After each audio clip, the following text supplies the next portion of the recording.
आकाशवाणी का ये पटना केंद्र है। प्रस्तुत है साप्ताहिक कार्यक्रम सामयिक चर्चा। इस कार्यक्रम के तहत आप सुनेंगे डेंगू से बचाव और उपचार पर चर्चा। इसमें भाग ले रहे हैं CGHS पटना के डॉक्टर राकेश कुमार। कार्यक्रम का संचालन कर रही हैं आकाशवाणी पटना की समाचार संपादक डॉक्टर सविता पारीक। नमस्कार। सामयिक चर्चा में मैं डॉक्टर सविता पारीक आपका स्वागत करती हूँ। श्रोताओं, बारिश के मौसम में बहुत सारी कुदरती नेमतों के साथ ही कुछ आफतें भी हमें मुफ्त में मिलती है। एक ऐसी ही आफत है मच्छर, जिससे हम यूं तो साल भर ही परेशान रहते हैं, लेकिन बारिश के दिनों में इन मच्छरों का आतंक कुछ ज्यादा ही बढ़ जाता है। इसी वजह से इन दिनों हम डेंगू के काफी सारे मामले देख और सुन रहे हैं। आज सामयिक चर्चा में बात करेंगे इसी डेंगू से बचाव और उपचार की। इस पर चर्चा के लिए हमारे साथ आकाशवाणी स्टूडियो में मौजूद हैं डॉक्टर राकेश कुमार। आप केंद्रीय सरकार स्वास्थ्य योजना CGHS पटना में मेडिकल स्पेशलिस्ट हैं। डॉक्टर राकेश, कार्यक्रम में आपका बहुत बहुत स्वागत। धन्यवाद।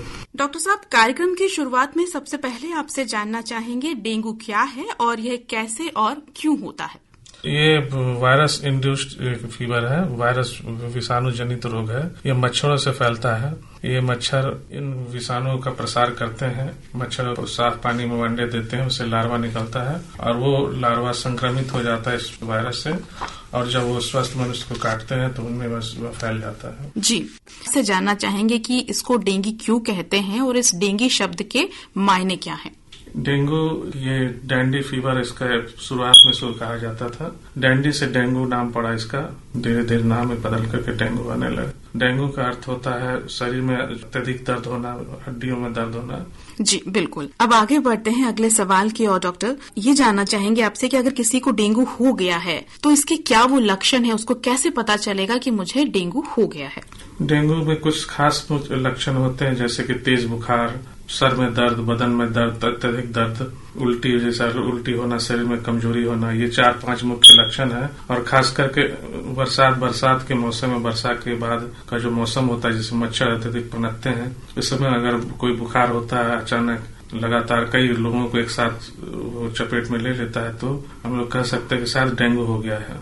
जी, इसके अलावा सर इसकी कोई जांच है जिससे ये पुष्टि हो कि व्यक्ति को डेंगू हुआ है। बिल्कुल। प्रारंभिक स्थिति में तो एक जो मुख्य लक्षण उसी से पहचाना जा सकता है। उसके अलावा यदि हम इसकी पुष्टि करना चाहें तो इसके लिए हम ब्लड टेस्ट या खून की जांच होती है, जिससे यह पता लगाया जा सकता है कि डेंगू का संक्रमण है या नहीं है। जी डॉक्टर साहब, अगर डेंगू कंफर्म हो गया है तो बात आती है उपचार की। क्या घर पर ही ये बीमारी ठीक हो जाती है या फिर हॉस्पिटल जाने की जरूरत पड़ती है। बिल्कुल। डेंगू की कई स्थिति और अवस्था होती है जिसको अलग अलग नाम से बुलाया जाता है, जिसमें dengue fever, dengue haemorrhagic fever या डेंगू शॉक सिंड्रोम। ये 3 स्थिति होती है डेंगू की। तीनों की अलग अलग गंभीरता होती है। जैसे डेंगू फीवर में सिर्फ बुखार होगा, कमजोरी होगा, बदन में दर्द होगा, उल्टियां होंगी और अत्यधिक शरीर में कमजोरी होगी। ये डेंगू फीवर का लक्षण है। डेंगू हेमोरेजिक फीवर में शरीर में, चमड़े में लाल लाल चित्तियां उभर जाती हैं और वो उसमें काफी खुजली होती है। और इसके अलावा वो कभी कभी खून के ज्यादा होने पर खून की उल्टियां होगी, पेशाब से खून जाने लगेगा और वो कभी कभी अन्य शरीर के अन्य भाग में भी जो है वो खून का रिसाव होने लगता है। तो उस स्थिति में हमको अस्पताल जाने की जरूरत होती है। लेकिन अगर सामान्य बुखार है तो हम घर पे भी ठीक हो सकते हैं। बिल्कुल। अगर मान लें सामान्य बुखार है और अगर धीरे धीरे रोगी की स्थिति सुधर रही है तो हम इसे घर पे भी उपचार कर सकते हैं, लेकिन सावधानी आवश्यक है। जी जी। सर, घर पे उपचार कैसे किया जाएगा, इस पे हम आएंगे अगले सवाल में, लेकिन इससे पहले आपसे पूछना चाहेंगे कि कई बार डेंगू के जो मरीज होते हैं उनके प्लेटलेट्स नंबर काफी डाउन हो जाते हैं। तो प्लेटलेट्स की संख्या कितनी हो जब हमें चिंता करने की जरूरत है और प्लेटलेट्स चढ़ाने की नौबत आए। देखिए, ये लोगों में भ्रांतियां हैं कि प्लेटलेट की कमी होने से रोगी की स्थिति गंभीर हो जाती है। ऐसा नहीं है।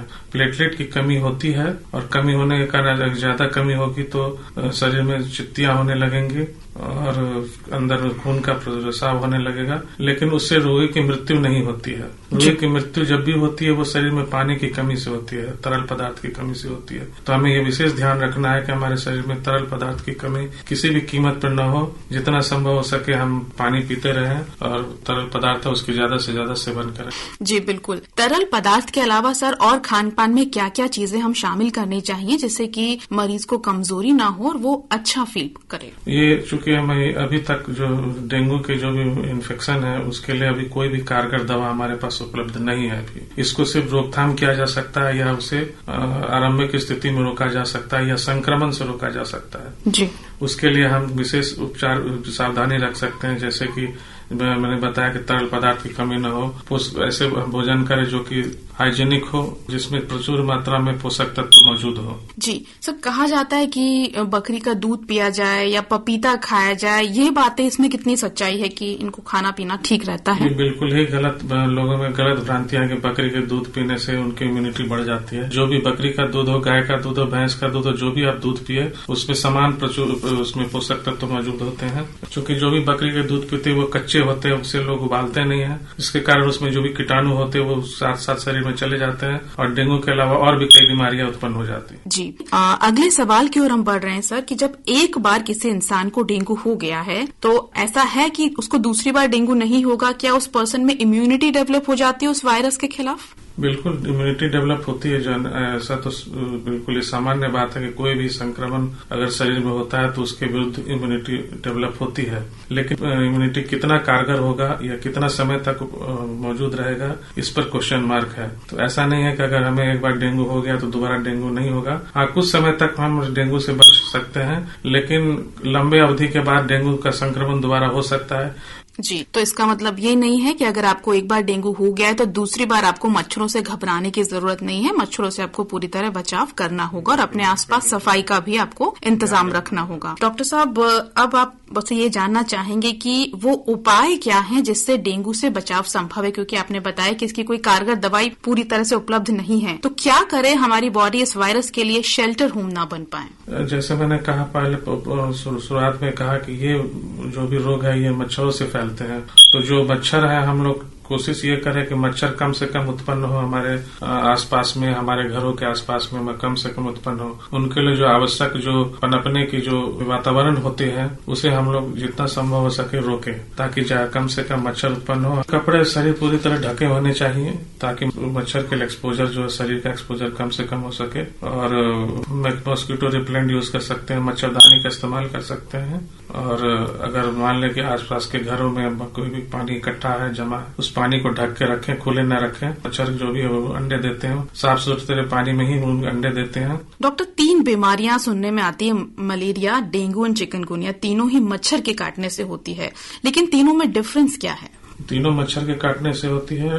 डेंगू वायरस जनित रोग है, इससे ये विषाणु से फैलती है। मलेरिया प्रोटोजुआ होता है, उससे आकार में बड़ा होता है। और तीसरा चिकनगुनिया, वो भी वायरस इंड्यूस्ड होता है, लेकिन तीनों के लक्षण अलग अलग होते हैं। चिकनगुनिया में भी बुखार होता है, जोड़ों में उसमें जोड़ों में बहुत ज्यादा दर्द होगा, अत्यधिक दर्द होगा, असहनीय दर्द होगा। ये दर्द काफी लंबे समय तक अपना प्रभाव रखेगा, लेकिन चिकनगुनिया प्राण घातक नहीं होता है, इससे मृत्यु नहीं होती है। जी सर, अब आखिरी सवाल की ओर हम बढ़ रहे हैं कि आजकल डेंगू के मरीज तो बहुत ज्यादा देखने में और सुनने में आते हैं, लेकिन मलेरिया का नाम हमको रेयरली सुनाई देता है। इसकी क्या वजह है? इसकी वजह यह है कि जब से मलेरिया का जब मलेरिया हमारे वातावरण में फैलना शुरू हुआ था तो सरकार की जो नीतियां थी वो काफी कारगर रही और उसे रोकथाम करने में काफी सफल रही। और इसकी कारगर दवाएं उपलब्ध है हमारे पास में जो कि मलेरिया को आरंभिक अवस्था में रोक पाने में सक्षम है। जी, बहुत बहुत शुक्रिया डॉक्टर राकेश कुमार इस कार्यक्रम में हमारे साथ शामिल होने के लिए और इतनी उपयोगी जानकारी श्रोताओं को देने के लिए। तो श्रोताओं, सतर्क रहें, स्वस्थ रहें और आकाशवाणी सुनते रहें। नमस्कार। अभी आप सुन रहे थे साप्ताहिक कार्यक्रम सामयिक चर्चा। यह कार्यक्रम आकाशवाणी पटना के प्रादेशिक समाचार एकांश द्वारा प्रस्तुत किया गया।